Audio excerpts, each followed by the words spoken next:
যা হোক, এখন ইউনূসের কথায় আসি।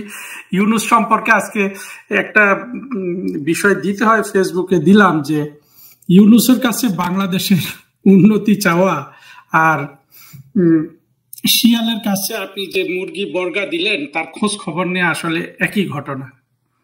এটা আপনারা মনে করেন না, তাই না? আচ্ছা, কেন মনে করেন না? ইউনূস বাংলাদেশের কবে কখন কি উপকার করেছে? আপনি যদি ইউনূসের জীবন দেখেন, ইউনূস বাংলাদেশ থেকে শুধু নিয়েছে আর নিয়েছে আর নিয়েছে। গ্রামীণ ব্যাংক দেউলিয়া হয়ে যাচ্ছিল, শেখ হাসিনা টাকা দিয়ে গ্রামীণ ব্যাংককে বাঁচিয়েছে। ইউনূস কি কখনো শেখ হাসিনার প্রকাশ্যে কোনো ধরনের সুনাম করেছে? করেনি। আপনি ইউনূস থেকে বাংলাদেশের লাভ আশা করেন? ইউনূসের মনস্তত্ত্ব আপনাকে বুঝতে হবে। সোজা ব্যাপার, ইউনূস যেহেতু একটা নোবেল প্রাইজ পেয়ে গিয়েছে, পশ্চিমারা তাকে তাদের জন্য উপকারী মনে করেছে, সেই জন্য তাকে বিভিন্নভাবে তারা প্রস্তুত করেছে। বছরের পর বছর তাকে যুক্তরাষ্ট্রে ডেকে নিয়ে বিভিন্নবার প্রেসিডেন্সিয়াল মেডাল এগুলো দিয়েছে। তো এগুলো তো আর এমনি এমনি দেয় নাই, তাই না? এবং ইউনূসের যেসব সন্ত্রাসী জঙ্গি গোষ্ঠী আছে, ওরা কিন্তু এটা প্রচার করে যে তিনি পৃথিবীতে 2, 3, 4 জন ব্যক্তির মধ্যে একজন, যিনি ইউএস এর এতগুলো ডিগ্রি পেয়েছেন, এতগুলো পুরস্কার পেয়েছেন, এতগুলো প্রেসিডেন্সিয়াল অ্যাওয়ার্ড পেয়েছেন। এখান থেকে আপনারা কিছু বোঝেন না? যেটা বলতে চাচ্ছিলাম সেটা হলো, ইউনূস যেহেতু সে মনে করে সে যুক্তরাষ্ট্রের প্রতিনিধি, সুতরাং সে ধরাছোঁয়ার বাইরে। আপাতত ভাবে সেটা হয়তো সত্য, কিন্তু আমরা কি তা দেখছি? যুক্তরাজ্যে ইউনূসের কি অবস্থা হয়েছে, কি পরিমাণ অপমান তাকে সহ্য করতে হচ্ছে। হ্যাঁ, এর আগেও যখন প্রধানমন্ত্রীরা বিদেশে গেছে, শেখ হাসিনা গেছেন, খালেদা জিয়া গেছেন, বিভিন্ন রাজনৈতিক মিছিল হয়েছে তাদের বিরুদ্ধে, কিন্তু এই ধরনের অপমান কখনো কাউকে সহ্য করতে হয় নাই। এই অপমানটা কিন্তু এক ধরনের মানসিকও। আমি আপনি বাংলাদেশের অবোধ মানুষ জানি না ইউনূস যে একজন জবরদখলকারী, কিন্তু ইউনূস কিন্তু ঠিক মতোই জানে। 5ই আগস্টের পর আওয়ামী লীগের নেতাগুলো পালিয়ে গেল কেন? ওরা কিন্তু আসলে সেভাবে কোনো অপরাধ করে নাই পালানোর জন্য। ওরা অনেক ধরনের অন্যায় করেছে, কিন্তু এইভাবে পালিয়ে যাওয়ার অপরাধ করে নাই। কিন্তু পালিয়ে গেছে কারণ তারাই নিজেরাই নিজেদেরকে অপরাধী ভাবতে শুরু করেছিল। কারণ ছিল ওই যে পিনাকি, মাহমুদুর রহমান, কনক সারোয়ার, এই লোকগুলোর বছরের পর বছর বলে যাওয়া যে এরা এত অপরাধ করছে, এই করছে, সেই করছে। ওই অপরাধে ওরা, ব্যাপারটা কতটা আহাম্মকের কাজ ওরা করেছে, ওরা তো ওই ব্যাপারগুলার বিরুদ্ধে, তাদের বিরুদ্ধে যে অপপ্রচার হচ্ছে, 3টা অপপ্রচার আমি এর আগেও বলেছি। একটা অপপ্রচার কি? রাজনৈতিক, গুণ খুন। আপনি যদি হিসাব করেন, প্রতি বছর ভূমধ্য সাগরে আফ্রিকা থেকে ইউরোপ পাড়ি দেওয়ার সময় কত বাংলাদেশি মারা যায়, আপনি চিন্তা করতে পারবেন না। আমি 2 পর্যায়ে আফ্রিকাতে চাকরি করার পরে আমি এটা জেনেছি, একেবারে স্বচক্ষে দেখা। বোঝেন, আওয়ামী লীগ সরকার আমাকে আফ্রিকাতে পোস্টিং দেয়, আমি আওয়ামী লীগের সমর্থন করি, আওয়ামী লীগকে আমি আওয়ামী লীগের হয়ে কাজ করতে চাই। আপনি কোন সরকারি কর্মচারীকে আফ্রিকা পাঠাবেন, সে সুযোগ পেলে আপনার ঘাড়ে চেপে বসবে। ওইটাতে আমি যাচ্ছি না। আমি যেটা বলতে চাচ্ছি, প্রতি বছর ভূমধ্য সাগরে অসংখ্য বাংলাদেশি মারা যায়।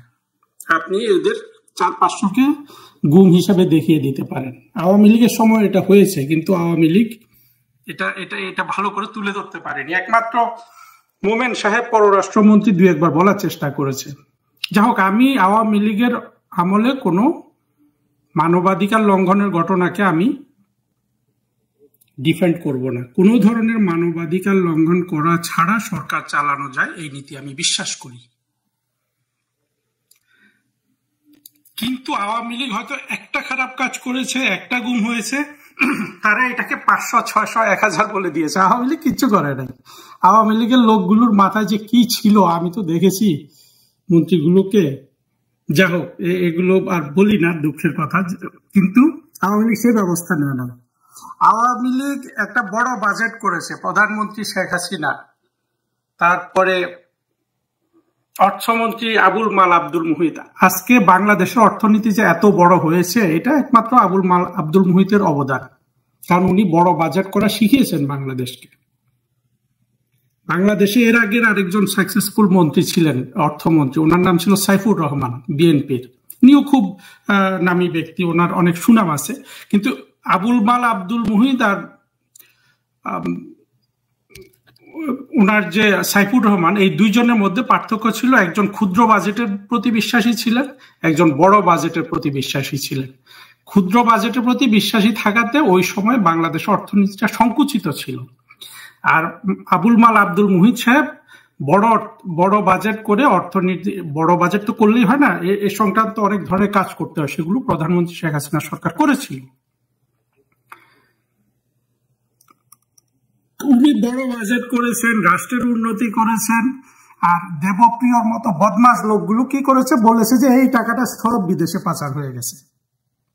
আওয়ামী লীগ কোনো ধরনের এইসব অপপ্রচারের বিরুদ্ধে কোনো কিছু করেনি। তারপরে আরেকটা মিথ্যা কথা বলেছে, সেটা হলো যে শেখ হাসিনা ভারতের কাছে বাংলাদেশকে বিক্রি করে দিয়েছে। এর চেয়ে ডাহা কোনো মিথ্যা কথা আর নাই। যেহেতু বাংলাদেশের মানুষ সাম্প্রদায়িক, তারা প্রচন্ডভাবে সাম্প্রদায়িক হয়ে গেছে, তারা এটা বিশ্বাস করেছে কোনো ধরনের প্রমাণ ছাড়া। কিন্তু পরে দেখা যাচ্ছে যে এখন বরঞ্চ ভারতের কর্তা ব্যক্তিরা শেখ হাসিনার কাছে বাংলাদেশকে বিক্রি করে দিয়েছে। কারণ ভারতের মধ্য দিয়ে আমাদের জিনিসপত্র তৃতীয় দেশে যেত, যেটাকে ট্রান্সশিপমেন্ট বলা হচ্ছে। বাংলাদেশের মধ্য দিয়ে যদি ভারতের এক রাজ্য থেকে আরেক রাজ্যে যদি কোনো ধরনের মালপত্র যায়, এটাকে তো বাংলাদেশের জঙ্গিরা বলে যে ভারতের কাছে বাংলাদেশ বিক্রি। এখন যদি মনে করেন বাংলাদেশের উপর দিয়ে ভারতের মালপত্র যদি চীনে যায়, তাহলে কি বলবে? তা তো বলবে যে 2 বার বিক্রি হয়েছে, বলবে না? তাহলে ভারত যে বাংলাদেশের মালপত্র তার উপর দিয়ে তৃতীয় চতুর্থ দেশে যেতে দিল, তো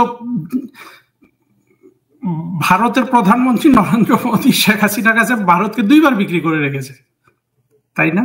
কিন্তু এই যুক্তিগুলো বাংলাদেশের মানুষ কখনোই বোঝার চেষ্টা করবে না, যদি না আপনি এই কথাগুলো মানুষকে ঘরে ঘরে গিয়ে বুঝাই। আমি আওয়ামী লীগের আজকে যেসব নেতা কর্মী বিপদগ্রস্ত আছেন, আমি তাদেরকে হাতে পায়ে ধরে বলবো আপনারা মানুষকে বোঝান। হ্যাঁ, আমি জানি না প্রধানমন্ত্রী শেখ হাসিনা তার কোনো ধরনের, অবশ্যই তার নিজস্ব প্ল্যান আছে, তিনি অবশ্যই ক্ষমতায় আসবেন, এটা আমি বিশ্বাস করি। আমরা যারা নিরীহ আওয়ামী লীগের সমর্থক, আসুন আমরা তারা মানুষকে যুক্তি শিখাই, চিন্তা শিখাই। যাই হোক, তাহলে কি বললাম? ওই 3টা জিনিস, 3টা মিথ্যা কথা বলে মানুষকে অর্গানাইজ করে তারা আওয়ামী লীগের সরকারকে ক্ষমতাচ্যুত করতে পারলো, এবং সম্পূর্ণরূপে অবৈধভাবে। ইউনূস যেহেতু পশ্চিমা বিশ্বের একজন খদ্দের, সে যেহেতু এখানে আনন্দ পেয়ে গেছে, তার ভিতর এক ধরনের অধিকার বোধ জন্ম নিয়েছে। কি? সেটা একটা দরিদ্র দেশের, অশিক্ষিত দেশের মানুষ। সে ভেবেছে যে যেহেতু আমার এত বড় প্রোটেকশন আছে, তাহলে বাংলাদেশ এবং বাংলাদেশের মানুষ আমার চাকর বাকর, তারা আমার খেদমতে নিয়োজিত। ঠিক এই মনস্তত্ত্ব নিয়ে ইউনূস কিন্তু জঙ্গিদের সাথে গেছে। না হলে তো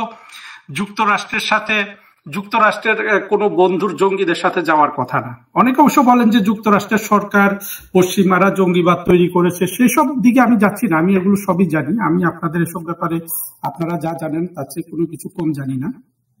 কিন্তু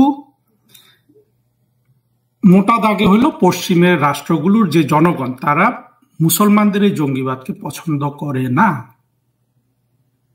তারপরেও তারা ইউনূসকে গিলে নিচ্ছে, ইউনূস জঙ্গিদের সমর্থনে গেছে। তো ইউনূসের যে সাহস বেড়ে গেছে, এই সাহসের কারণে ওর ধারণা, ওর মনের মধ্যে একটা অধিকার জন্মিয়েছে, ও যত অর্থ চুরি করুক। ইউনূস কিন্তু বাংলাদেশের সবচেয়ে ধনী ব্যক্তি, এটাও আপনারা জানেন না, আমার কাছ থেকে শুনে নেন। ইউনূস ওই অধিকারবোধ ওর জন্মে গেছে যে বাংলাদেশের প্রতিটা নাগরিক, বাংলাদেশের প্রতিটা ধন সম্পত্তি সবকিছু চাহিদা মাত্র তাকে দিতে বাধ্য থাকিবে। এই মনের জোর থেকে ইউনূস বাংলাদেশ দখল করে নিয়েছে। এবং ইউনূসের আরেকটা মনস্তত্ত্ব হলো যে বাংলাদেশ আমার কাছে ঋণী, আমি যেহেতু নোবেল প্রাইজ পেয়েছি, বাংলাদেশকে দেওয়ার আমার কিচ্ছু নাই।